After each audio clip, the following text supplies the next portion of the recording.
Coming up, the results from Super Tuesday. And the changes one school will be making to their cell phone policy. And a Massachusetts bill that could limit how long people receive emergency services. From Boston, this is WEBJ News. Hello and welcome to WEBJ News. I'm Jake Carrier. And I'm Zainab Sharif. Breaking news. Republican presidential candidate Nikki Haley has suspended her campaign. The former South Carolina governor announced her decision at a press conference this morning.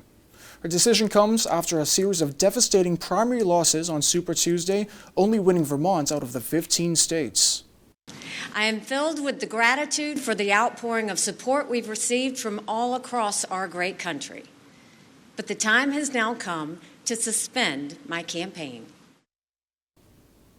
Haley was the last GOP candidate facing against former President Donald Trump. Her exit places him as the presumptive nominee for a 2024 rematch between Trump and President Biden. President Joe Biden won all of his primary contests on Super Tuesday. Former President Donald Trump had a near sweep and told supporters in Florida it is time to begin the general election.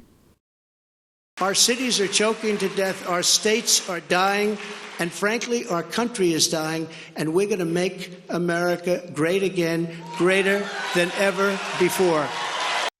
There were no surprises of the Massachusetts presidential primary. Biden carried 83% of the vote. Trump received 60% of the vote, with Haley coming in with less than 40%. A mother and daughter shot and killed in Worcester. The pair were ambushed inside an SUV along Englewood Avenue Tuesday afternoon, according to police. The victims were pronounced dead after being rushed to the hospital. The names of the victims have not been released, and there have been no arrests made. Investigation is ongoing. No cell phones in class for Brockton students. The Brockton School Committee unanimously voted for a new crackdown policy. Students will have to put their phones in a pouch before the school day begins. What this is about is working to make sure that students and educators in Brockton are able to go to school and learn in a safe environment. The decision follows the recent wave of student fights at Brockton High. District leaders believe the policy will make students less distracted in class.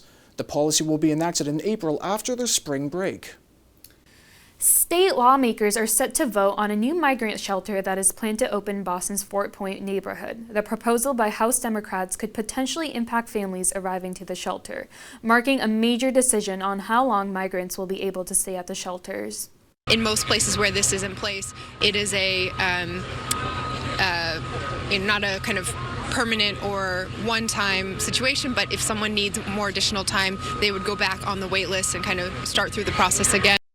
State legislators want to add $245 million to the budget that could help cover the shelter. The T got slower in February after an increase in slow zones and heaps of repairs.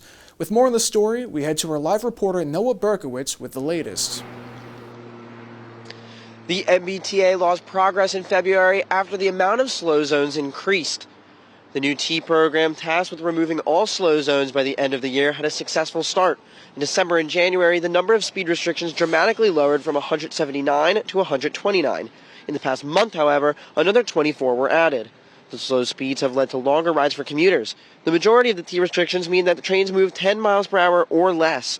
Most of the delays were found on the red and green line for repairs. There were also weekend closures to the orange and red for signal improvements and track inspections. Now, the remaining green line closures are expected to be finished by Friday. However, there are expected to be more red line closures by the end of the month. For WEBJ News, I'm Noah Berkowitz. Reports of a near miss for Ukraine's president. And Hamas's response to talks of a ceasefire. Coming up, find out what weather we have in store for the rest of the week. Stay tuned.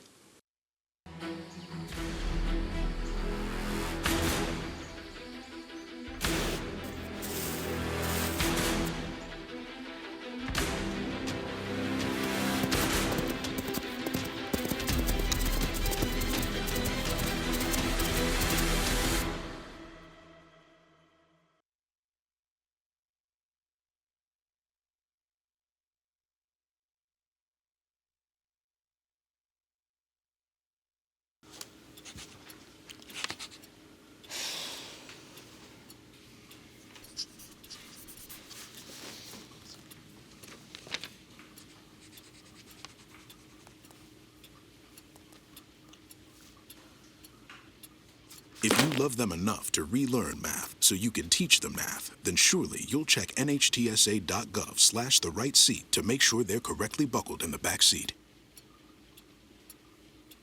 Welcome back to WEBJ News. We turn to Sabrina Lamb for this week's weather. Thanks, Aneb and Jake. Seeing the massive aftermath of California's blizzard, some people out on the East Coast may be wondering if there will be any snow as well. Unfortunately, it looks like all we're seeing this winter in Boston is rain. In fact, the sky is looking pretty cloudy right now with rain developing this afternoon. It is currently 52 degrees outside, which is the warmest it will be not only today, but for the rest of the week. And these conditions will remain consistent into the night. By 7 p.m., we'll see temperatures dip down into the mid-40s. After the sun sets, we'll see showers turn into rain throughout the night, along with some pretty heavy overcast. So make sure to always have an umbrella or raincoat in your bag because the entire day is looking pretty drizzly. And for the rest of the week, we'll generally see highs in the 50s and lows in the mid-30s. Tomorrow will be a bit colder and we'll be seeing mostly cloudy skies with some rainfall coming in and out. And it's looking like this overcast will clear up on Friday and we'll be able to see a bit more sun. The sky will be partly cloudy and we'll be dealing with less rain than the past 2 days. And as we're wrapping up the weekend will be all gray skies and rain. On Saturday, we'll be experiencing some early showers that will transition into steady rain, and by nighttime, there will be an 80% chance of rainfall. These conditions will carry on into Sunday, and there will be around a 90% chance of rain during the day and a 40% chance at night. There will be highs in the 50s and lows in the mid-30s, and by nighttime, rain showers will start mixing with snow showers, so we'll see how that plays out into next week. And it's looking like this weather isn't really ideal for spring break vacation, so if you're looking to find a warmer destination, you'll have to travel much further south than Boston. And that's all I have for weather. Back to you at the desk. Reports of a Russian missile strike appearing to target President Zelensky's motorcade in Odessa. He cited his concerns to reporters. We saw this strike today. You can see who we are dealing with. They don't care where they strike. I know that there are victims today. I don't know all the details yet, but I know that there are dead and wounded. We need to defend ourselves first and foremost. The best way to do that is with an air defense system. According to a White House official, Biden is expected to address the House Republicans to pass the $60 billion aid package for Ukraine during the State of the Union. This news comes on the heels of the announcement that Ukraine's First Lady, Olena Zelenska, declined an invitation from the White House to attend the State of the Union address tomorrow night. Hamas and Israel have yet to reach a ceasefire agreement before Ramadan. U.S. officials searched both sides for a truce, fearing the Holy Muslim month would see attacks in Jerusalem. And here, we have an opportunity for an immediate ceasefire that can bring hostages home, that can dramatically increase the amount of humanitarian assistance getting into Palestinians who so desperately need it. Hamas negotiators said Tuesday they would exchange prisoners if Israel permanently ceased fire and withdrew from Gaza. Israeli delegates did not appear for yesterday's peace talk in Cairo. However, they are set to appear today to discuss Hamas's proposal. Coming up this week's in sports. And later on, a satellite taking on climate change.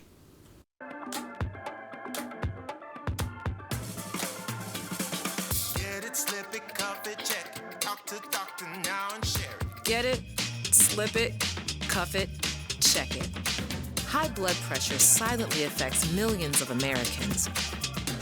Staying on top of your blood pressure is as simple as these 4 easy steps. Self-monitoring is power. Visit manageyourbp.org to learn more.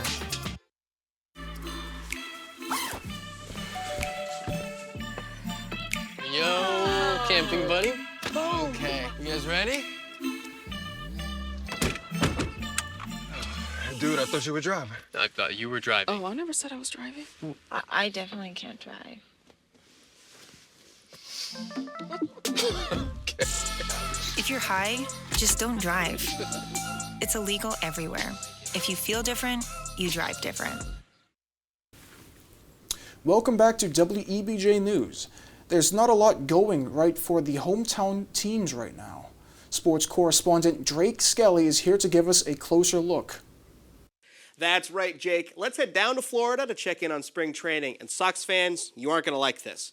Starting pitcher Lucas Giolito may be out for the entire season. Giolito tore a ligament in his right elbow, and the surgery is likely to keep him off the mound. The Red Sox were quiet this past offseason, and Giolito was one of only 3 signings. The team is now looking at Cutter Crawford to take the reins. Now we're going to head over to TD Garden, where the Celtics have been dominating for over a month. Until last night. Everything was going well for the Celtics the first 3 quarters, and they were up 22 points against the Cavaliers going into the 4th. But that's when everything just fell apart. Jaylen Brown credited the loss to a poor mentality, but it also didn't help that the Celtics went 0 for 8 from 3 the 4th quarter, and the Cavaliers' Dean Wade was able to go 7 for 7 from the field. This marks the end of an 11-game win streak. The Denver Broncos had decided to cut Russell Wilson, taking an $85 million hit to their salary cap for the next 2 years. But one team's trash may be another team's treasure. The Mac Jones experiment has been fruitful for the Patriots, and now there's a new QB on the market. Now, there's a couple of options for the Patriots. They could use their 3rd overall pick for the best QB available. They could sign a vet like Wilson and use their pick for a skill position, maybe like a generational wide receiver named Marvin Harrison Jr., or they could try to stick it out with Jones. That's it for me. Big day tomorrow. Red Sox at 1, Bruins at 7, and Celtics at 10. Back to you at the desk. Thanks, Drake. Coming up, find out what animal was spotted off the coast of Nantucket. And the latest on a new satellite tracking climate change. If you're buzzed and doing this,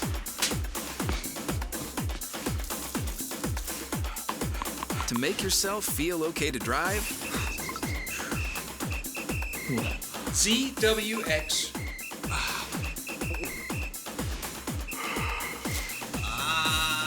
you're not okay to drive. YGKLVW. Regular you. Hey guys, it's me, Isabella Gomez, filling in for Smokey Bear because he's got more to say than just... Only you can prevent wildfires. Like, if you're outside enjoying a barbecue, don't let a hamburger distract you from fire safety. Make sure you aren't dumping your hot coals or ashes onto the ground because that could start a wildfire. So take wildfire prevention seriously and let's save the world one day at a time. Juntos con Smokey Bear, podemos hacerlo. Go to smokeybear.com to learn more about wildfire prevention. Welcome back to WEBJ News. A gray whale was spotted off the coast of Nantucket on Friday. A species extinct from the Atlantic for more than 200 years was spotted resurfacing and surfacing the water. Scientists from the New England Aquarium were flying 30 miles south of Nantucket when they spotted the gray whale. They circled the area for 45 minutes and took photos. A new satellite for tracking methane emissions was launched into orbit. The device, called MethaneSat, will not only monitor greenhouse gases worldwide, but will publicly document which areas are the largest emitters. A clarity we've never had before. And I think people realize you don't have to accept what somebody says, whether that's a government or a company. You can actually directly look at it, see what it is, and that is completely different than anything we've ever had for greenhouse gases. The Environmental Defense Fund, who tracks the data, hopes the satellite sets a precedent for better understanding the scale and sources of emissions. Thanks for watching WEBJ News. I'm Zainab Sharif. And I'm Jake Carrier.